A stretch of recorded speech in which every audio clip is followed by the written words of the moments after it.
அனைவருக்கும் எனது ஆன்மீக வணக்கம். இன்று நம்ம பார்க்கக்கூடிய கோயில் எது அப்படின்னு பார்த்திங்கன்னா, நம்ம சைவ மதத்தை பொறுத்த வரைக்கும் நால்வர்கள் மிகவும் முக்கியமானவர்கள்.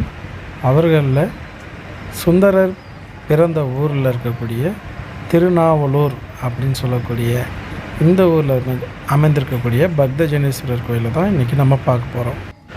இந்த கோயிலுடைய தல வரலாறை பற்றி பார்த்தோம்னா, இது சுக்கிரன் வழிபட்ட தலம். இப்போ நீங்கள் பார்த்துட்ருக்கிறது பார்த்திங்கன்னா, சுந்தரருக்காக தனியாக ஒரு கோயில் அமைச்சிருக்காங்க. கோயில் உட்பிரகாரத்தில் அதான் பார்த்துட்ருக்கீங்க. சுக்கிரன் அவனுக்கு கடுந்தவம் புரிஞ்சு இறைவனிடம் சஞ்சீவினி மந்திரம் தெரிஞ்சதுனால அவனை அசுரர்கள் ஒன்றா கூடி அவரை பயன்படுத்திக்கிட்டு போரில் யாருமே இறக்காமல் திரும்ப போரிட்டு கொண்டு இருந்தாங்க. இதனால் மிகவும் சிரமம் அடைந்த தேவர்கள் இறைவனிடம் மன்றாடினார்கள்.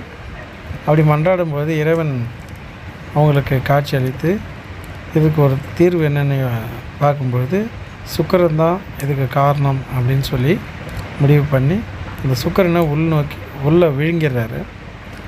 அப்படி விழுங்கும்போது சுக்கிரா என்ன பண்ணுறாரு, அவர் அங்கேயே தவம் இருக்கார். தவம் இருக்கிறத பார்த்து மெச்சிய நமது சிவபெருமான் அவரை மீண்டும் வெளிக்கொணர்ந்து அவருக்கு நவகிரக பதவியும் அப்புறம் அவரை கௌரவப்படுத்தியும் அவர் இது பண்ணுறார்.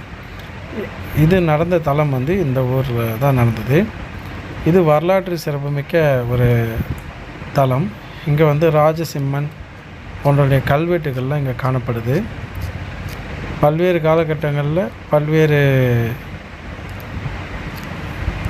ராஜாக்கள் இங்கே வழிபட்டதற்கான கல்வெட்டுகள் இங்கே காணப்படுது. அதில் ராஜசிம்மன் அப்படின்றவருடைய கல்வெட்டு மிகவும் சிறப்பு வாய்ந்தது. இந்த கோயிலுக்குள்ளேயே பார்த்திங்கன்னா அம்மன் கோயில் இருக்குது. அதோடு மட்டும் இல்லாமல் இங்கே விஷ்ணுவுக்கும் கோயில் இருக்குது. இங்கே பலர் வழிபட்டு சென்றிருக்காங்க. பல தெய்வங்கள் வழிபடுது, விஷ்ணு வழிபட்டுருக்காங்க. அதனுடைய சிறப்புகள்லாம் இங்கே இருக்குது. இங்கே நாவல் பழங்கள் அதிகமாக இருந்ததுனால நாவலூர் என்று இங்கே பல தெய்வங்கள் வழிபட்டிருக்காங்க. பிரம்மா வழிபட்டிருக்காரு, சிவப்பிரியர் வழிபட்டிருக்காரு, சண்டிகேஸ்வரர் வழிபட்டிருக்காரு. 4 யுகங்களாக இது இந்த கோயிலில் இந்த இறைவனையை வீட்டிருக்காரு.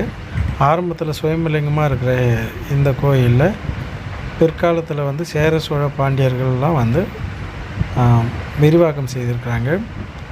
ராஜா வழிபட்ட லிங்கமும் இங்கே இருக்குது. 4 யுகங்களாக பிரம்மா, விஷ்ணு, சண்டிகேஸ்வரர் போன்றவர்கள்லாம் இங்கே வழிபட்டிருக்காங்க. சுக்கிரன் வழிபட்ட லிங்கமும் இந்த பகுதியில் காணப்படுகிறது. இந்த கோயிலில் ராகுகால பூஜை போன்ற பூஜைகள்லாம் விசேஷமானது. அதனால் அனைவரும் வாருங்கள். மற்றொரு சிறப்பு என்னென்னா, இந்த ஊர்லேயே சுந்தரருக்கு தனியாக இப்போ கட்டப்பட்ட இந்த கோயிலை தான் நீங்கள் பார்க்குறீங்க. சுந்தரருக்கான தனியான ஒரு கோயில், மிகவும் சிற்ப வேலைப்பாடு, அவருடைய வாழ்க்கை வரலாறை குறிக்கக்கூடிய ஒரு அற்புதமான கோயில் இது.